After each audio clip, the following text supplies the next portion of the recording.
Hello everyone, it's Simrandeep Kaur and today we are going to discuss the summary of the first chapter of class 12th, that is of Flamingo book of poetry section My Mother at 66. This chapter is composed by the poetess Kamla Das.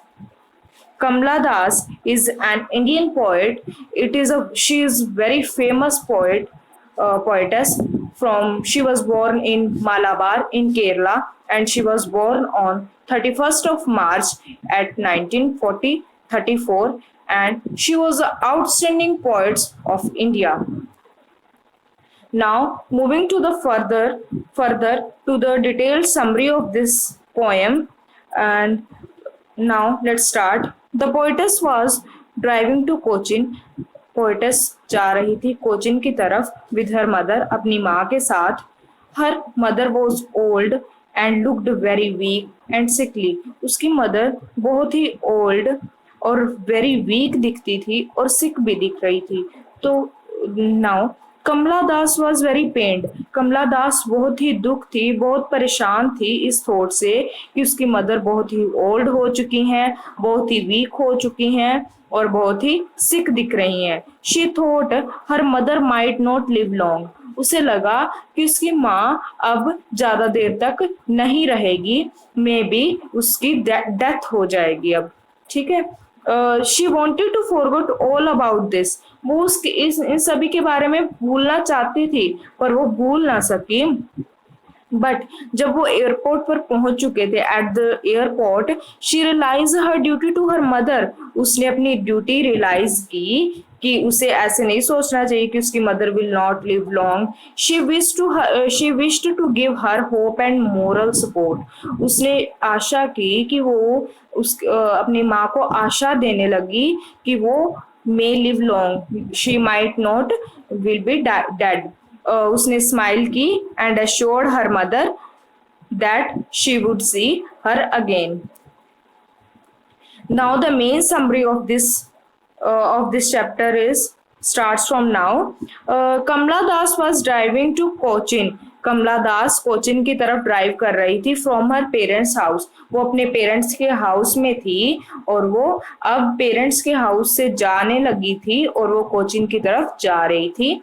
तो हर 66 year old mother, उसकी mother की as 66 year old थी. That's why the name of the chapter is my mother eight 66. इसी वजह से हमारा chapter का name है कि उसकी मदर 66 ईयर ओल्ड की थी. She looked at her mother. उसने अपनी मदर की तरफ देखा कि that she was dosing. Dosing means नींद की झपकियां आना, कि वो नींद में थी. वो अपनी मदर की तरफ देखती है कि उसे नींद आ रही है. वो she was feeling sleepy. Her mouth was open. उसका मुंह खुला था. हर फेस वॉज पेल. उसका चेहरा पीला पड़ चुका था और उसका चेहरा कलरलेस था, like that of corpse. Corpse का मतलब होता है डेड बॉडी. डेड बॉडी की तरह उसका चेहरा क्या होता जा रहा था, कलरलेस होता जा रहा था. This pained her. ये उसे बहुत ज्यादा परेशान करती है ये thought. She thought her end was too far away. She thought that her end was not too far away. उसे लगा कि अब उसका अंत बहुत दूर नहीं है. That she might face death. अब वो मर जाएगी. But she didn't want wish to think about it. लेकिन वो चाहती नहीं थी इस बारे में सोचना. So she looked outside. इसी वजह से वो बाहर की तरफ देखना जा रही है. मतलब वो कार में जा रहे थे तो वो विंडो से बाहर की तरफ पीप आउट करना स्टार्ट कर देती है. By contrast the scene outside was pleasant and cheerful. मतलब अंदर था, मतलब परेशान थी वो, पेनफुल थी अपनी मदर के थॉट पर कि she might face to the death. But by contrast in opposite जो बाहर का सीन था वो वेरी प्लेजेंट था और it was very cheerful. Young trees थे, वो फुल ऑफ एनर्जी थे. यहाँ पर जो ट्रीज थे वो फुल ऑफ एनर्जी थे, मतलब हरे भरे थे, चारों तरफ हरियाली छाई हुई थी. दे वर स्प्राइटिंग अवे. वो स्प्राइट कर रहे थे इधर उधर. हिल डुल रहे थे, और वो मतलब कार जैसे चल रही थी तो वो ऐसे लग रहा था कि वो भाग रहे हैं, रनिंग फास्ट। स्प्राइट का मीनिंग होता है रनिंग फास्ट, कि वो भाग रहे थे। जब हम भी ट्रैवल करते हैं कार या ट्रेन में तो हमें ऐसे लगता है कि ट्रीज भाग रहे हैं, सो दैट इज कॉल्ड स्प्राइटिंग। वो स्प्राइट हो रहे थे।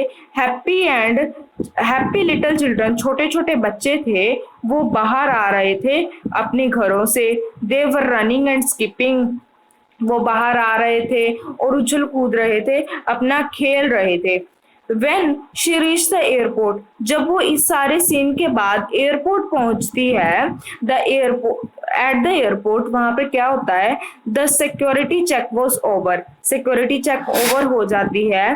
फिर उसके बाद पोएटेस फिर दोबारा अपनी मदर की तरफ देखती है।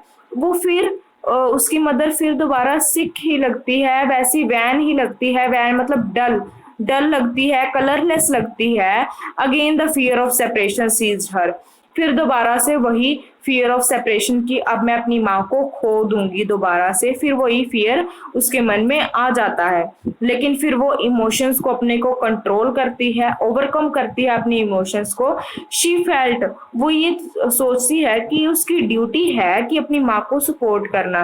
कंट्रोलिंग हर ओवरलैमिंग इमोशंस, जो इमोशंस उसे बहुत ज्यादा परेशान कर रहे थे, उसके ऊपर चढ़ रहे थे, उन इमोशंस को वो कंट्रोल करती है। और वो अपने माँ को गुड बाय बोलने के लिए, उसे फेयरवेल देने के लिए मैनेज कर लेती है अपने आप को। Now she had the least hope of meeting her mother again, उसके पास कम से कम ये थॉट था, उसके मन में ये होप थी कि वो अब अपनी मम्मा को अगेन मिलेगी। अब yet she struck a note of optimism, वो फिर भी नोट ऑफ ऑप्टिमिज्म मतलब खुशहाली का नोट देती है, by saying that they both will move meet again soon, भी कि वो दोनों अब दोबारा मिलेंगे। Now what is the main theme of the poem, हमारी हमने पोएम तो पढ़ ली कि उस वो अपनी मदर के साथ कोचिन जा रही है, कोचिन की तरफ मूव कर रही है। एंड व्हेन दे रीच्ड, उसकी मदर का फेस जो है डल है, कलरलेस है, like a dead body, and she thought that she might be separated from her mother. So at the end she managed herself, and she said goodbye to her mother and gave a cheerful farewell to her mother. Now what is the theme behind this poem? Theme वही हम अब discuss करेंगे कि इस poem के पीछे हमारी theme क्या है। The poem is based upon the natural phenomena of ageing, poem हमारी नेचुरल फिनोमिना पे बेस है, एजनिंग के मतलब एज तो सबकी सबकी आनी ही है। each and every each and every creature of this world has dispersed from this world. सभी creature grew older, all the creatures grew older with the passage of time, and the age brings with it the signs of decay.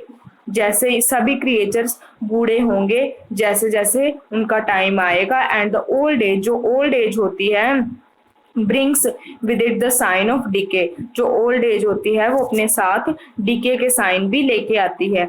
The poets very very well understands this fact, वो poets इस fact को understand करती है, but she ills पेन्ड, वो फिर भी feel करती है, यहाँ पर ईल नहीं आना चाहिए, यहाँ पर फील आना चाहिए। She feels pained to see at her mother ageing, जब वो देखती है कि उसकी माँ बूढ़ी हो चुकी है, शी इज 66 ईयर्स ओल्ड, तो उसे बहुत पेन आता है, क्योंकि वो सोचती है कि अब उसकी मदर ज्यादा देर नहीं रहेगी, अब वो बूढ़ी हो चुकी है। She knows that old age is followed by death, उसे पता है कि ओल्ड एज डेथ की तरफ ही लेके जाती है, that is our way to death and all have to die one day. And she feels disturb to think, वो इससे ज्यादा बहुत ज्यादा परेशान हो जाती है कि उसकी मदर बहुत जल्दी ही डेथ को फेस करेंगी। We find her pain and agony at the very thought of being separated from her mother.